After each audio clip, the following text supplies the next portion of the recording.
Hey, Roberts families, this is Stephen Helmick, your principal, and I wanted to take a few minutes to talk with you today because I know that there are hundreds of questions that all of us have about what in the world does reopening schools look like. Specifically, what does it look like for your child at Roberts Elementary?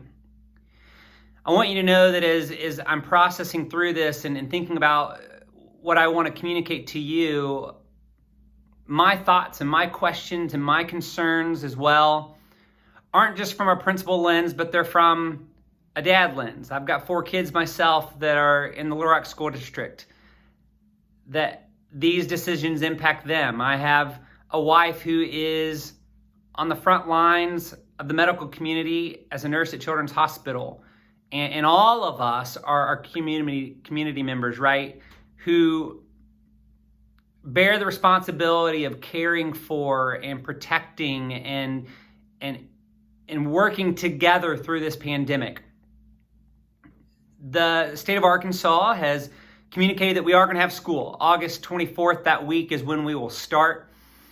We have been diligently at Roberts working for weeks now on taking a district plan that's a work in progress to making that a school plan that really takes these broad ideas of social distancing and safety and how do we truly implement that holistically at Roberts Elementary. And that first has started with our survey that we have. I want to let you know that I'm grateful for the 86% of you that have completed that survey. If you have not, please go to the Little Rock School District website to complete that. The data that we're collecting, although it's organic in nature and parents can at any time right now go on a daily basis and change their selection of in-person learning versus virtual learning. Your response, though, helps us. It does a few things for us. It helps us see how many families are sending their student back to school in person versus virtual. And that's a big deal, because what that does for us is it allows us to see, as we plan our unique entry at Roberts, what are we planning for? You know, we typically have over 1,000 students at Roberts Elementary, and right now what our data is showing us as of this morning, Friday, July 16th, is that the mass majority of you are still saying, I'm sending my kid back to school. Out of 866 responses, I would say that we have 70% of you are saying, my kid's coming back. So with that, here's what I need you all to understand is that's a heavy load, that's a heavy burden for us as we're processing through how to socially distance, how to make sure that our schedule minimizes traffic flow in the hallway. And I feel like the plan that we are crafting and that we are developing is a plan that not only will we be proud of, but I think it will be a plan that you'll see has taken a lot of time, effort, and energy to craft for, first and foremost, what is the most safe thing for our families and for our staff, and how do we do that? You know, I've been really grateful for the work of our team. We have a guiding coalition that has been working. We've had multiple meetings together over Zoom, looking at what does it look like for us to open our school. I've been working on the plan. The assistant principals have been working on the plan, and we have around 25 staff members and parents that are on this committee. And I was committed to having a large committee because entering into a school in the midst of a global pandemic isn't just a principal's decision. It's not just a teacher concern. It involves everyone, right? It involves the custodial team. It involves our food service department. It involves our paraprofessionals that work with kids on a daily basis. Our special needs population. Every classroom grade level is different in their needs and the complexity of a 5-year-old coming into school for the first time versus a 5th grader that this is their last year at Roberts. There's so much at play. Our front office staff that takes care of people coming in and out all the time in our building and checking in and checking out kids and answering questions and so many other things we could talk about. So our committee is a large committee, and that committee has met, and we are meeting, and we are submitting a plan to each other, looking over it, arguing through things, discussing things, figuring out what works and what doesn't work. Here's what I need from you right now, is that I need you to understand that our plan is not ready. We have to submit it to the district. The district has to approve that plan, and then we come back. If they don't approve it, make some tweaks and stuff. But I need this from you. I need you to know that I've asked our guiding coalition of staff members, and our PTA president, Dee Dee Helbig, is on the committee, as well as two medical professionals that are also parents at Roberts, one working with geriatrics and one working with pediatrics. And I think the beautiful thing about that is that we're hearing safety and health things from an adult standpoint versus then safety and healthy for students. Please do not try to figure out who that person is on the committee and if they can give you an inside scoop. It's not going to be helpful. We will communicate as quickly as we can what our plan is, when it's ready, and let you have the opportunity then to ask all the questions that you have. When we push out the plan, we will be systematic in our process. We'll push it out to our staff first. I'm going to give them the opportunity to wrestle through those things, and then probably the following day we'll push it out to you.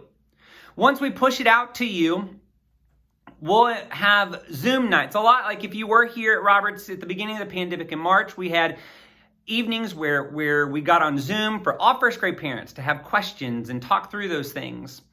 So we'll offer that. We'll offer those evenings for us to get together to answer questions, because a kindergarten parent that is dropping off their kid for the first time, there's hundreds of you that are doing just that. And so we want to realize that one person's question is probably every person's question. I also want to just remind you of these things. It's a fluid process. It will continue to be fluid. If you decide that you're like, right now with numbers increasing, with hearing that there's a lot of students choosing to return back to Roberts, if I want to make a virtual option, that's fine.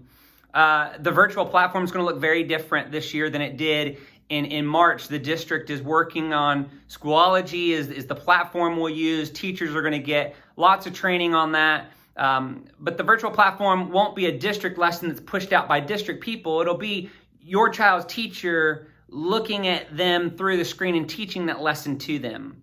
So know that virtual option, our hope and plan is that it's a very good option for your families in the midst of a difficult situation. At Roberts, our mission is this. Our mission is to encourage, engage, and equip students for educational and personal excellence in a diverse and global community. We are firm in our resolve to strive for our mission with our core values. And I want to end this time with you by sharing those core values, because our core values drive what we do at Roberts. It should drive our decisions that we make. And are we perfect? Absolutely not. Do we have a lot of work even in the midst of a non-pandemic? Yeah, we've got a ton of work. We can always grow and improve. But right now in this pandemic, it's so important for us to hold on to these values. And the first is to encourage innovation, creativity, and risk-taking. Never before have our teachers been tasked with the challenge that they have. They are going to have to be innovative. They are going to have to be creative, and they're going to have to be willing to take risk in a virtual environment of trying things that they haven't tried before. We're going to have to celebrate a culture of belonging. Community is so important.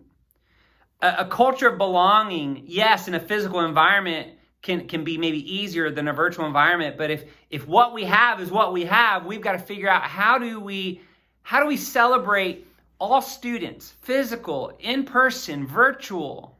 How do we do that? With our staff, how do we celebrate a culture of belonging? We have many teachers that retired in the past year. We have a lot of staff members that are brand new. How do we bring them into the Roberts community in the midst of a year that's different? Our next value is to strive for the safest learning environment.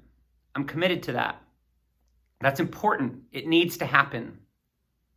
And obviously, we're working on a plan that if we are tasked with opening schools, how do we do that to the best of our ability to be as safe as possible? You know, we're committed to identifying and eliminating barriers to educational achievement for all learners. So what are those barriers that kids have? You know, we're a large school of 1,000 kids. We can't just say, well, if 70% are getting it, great, and if 30% are not, it stinks for them. What does it take for all kids to need what they need? How do we get that? How do we get there? And that's something we're committed to in the midst of unique learning times. You know, we're going to look at how do we facilitate the equitable use of resources to meet the needs of all learners. How do we use the finances we have, the PTA support we have to meet the needs of all? And finally, for us to reflect and implement best instructional and organizational practices. And never before probably have we had to reflect on our practices, right? From the complexity of when a kid comes through carpool in the morning now, socially distanced, to when they go to their classroom, to transitions into hallways, to how we teach, whether I'm teaching you through a screen or teaching you in person, socially distanced. We have lots to do. Lots of work ahead of us. Have we worked our tails off? You betcha. Do we have a lot more to go? Absolutely. So I know I've given you really no answers today to the questions you probably have. But what I hope that you have heard in this message is that we're here, we're working on a plan, we're committed to meeting the needs of all learners, and we're going to do that to the best of our ability. Once again, if you need a virtual environment, if that is how you will feel safest for your child this school year, I respect that 100%. And I would encourage you to go to Little Rock School District website and fill out the survey and change that if you need to change it from in-person to virtual. If you still feel like the in-person learning environment is the choice that you're going to do for your child, then know that we're working on that and we're figuring out what do class sizes look like. How do we ensure that classrooms are set up effectively and that our processes and procedures work well? Guys, school will be here, whether virtually or in person, before we know it. And as your principal, I'm honored to be in this with you. We're going to make it through this pandemic. We're going to make it through, and we'll be better and stronger as a school community because we're forced to wrestle through what we do and why we do it. And so know that if you do have questions or comments or concerns, feel free to reach out to me, myself, or the assistant principals. Natalie Coulter, Julie Stewart, and myself are willing to answer emails, answer phone calls, and we will answer whatever questions we can. But until then, stay safe, take care of your kids, tell them we love them, and we look forward to talking to you again soon. Take care, guys.